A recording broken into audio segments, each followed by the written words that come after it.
Samajwadi party सांसद आनंद भदौरिया इस वक्त हमारे साथ हैं बातचीत करने के लिए। भदौरिया साहब, आपको सांसदों की बढ़ी हुई सैलरी से क्यों आपत्ति है?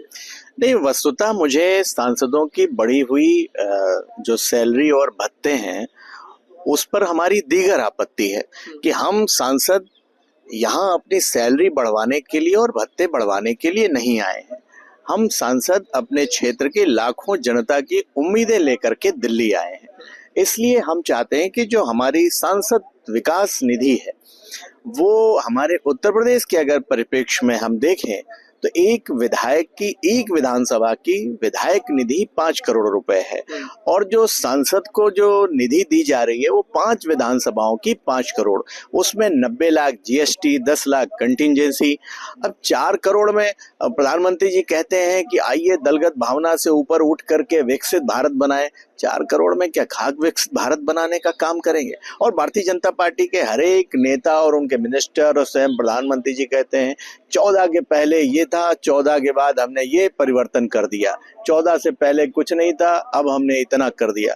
लेकिन 14 से पहले जो सांसद निधि थी वही आज भी है, उसमें तो आपने कोई परिवर्तन नहीं किया। और सांसद निधि से ही क्षेत्र का विकास हो सकता है। आप बताओ, एक एमपी क्या कर सकता है?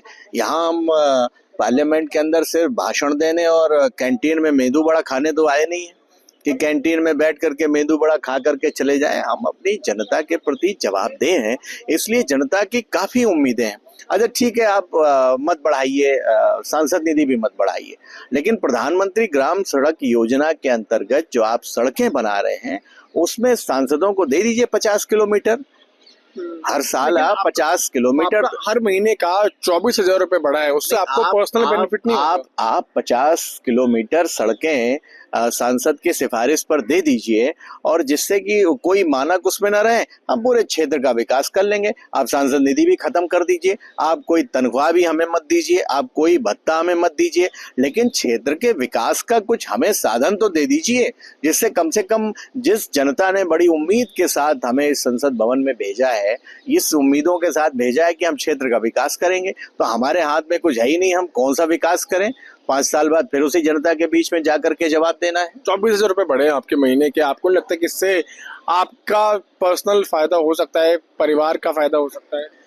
नहीं, आप भी जानते हो इस महंगाई के जमाने में 24,000 कोई बड़ी रकम नहीं है, लेकिन हाँ, गांव में बैठे हुए एक आम आदमी जो है उसके लिए तो 24,000, एक किसान के लिए 24,000 एक बड़ी कीमत है।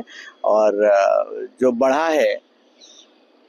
जो बढ़ी है 24,000, वो महंगाई के हिसाब से तो ना काफ़ी है।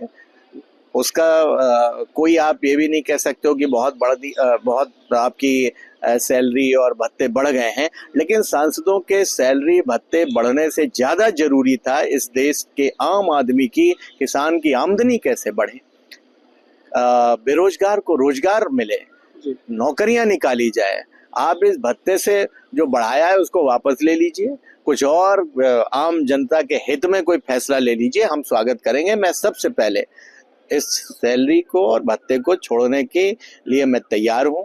आप लेकिन इसके एवज में आप किसानों, गरीबों, नौजवानों, बेरोजगारों के लिए आप महंगाई कम कर दीजिए।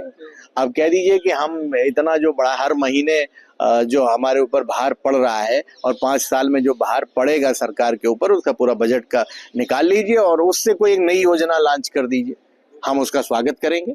लेकिन ये उससे जो बड़ा मुद्दा है उसको आपको सांसद निधि बढ़ानी चाहिए, कम से कम 25 करोड़ करनी चाहिए और सांसदों को प्रधानमंत्री ग्रामीण सड़क योजना के अंतर्गत 50 से 100 किलोमीटर हमारी सिफारिश पर, सांसदों की सिफारिश पर सड़कें बनानी चाहिए ग्रामीण क्षेत्रों में। तो समाजवादी पार्टी सांसद आनंद भदौरिया ने साफ ये कहा कि जो बढ़ी हुई सैलरी है सांसदों की, उससे वो नाखुश है। इसके बनिस्बत सरकार को इस तरह की कोई स्कीम लानी चाहिए जिससे किसानों, युवा और बेरोजगार लोगों का कुछ फायदा हो सके। दिल्ली से मैं पीयूष मिश्रा, आज तक के लिए।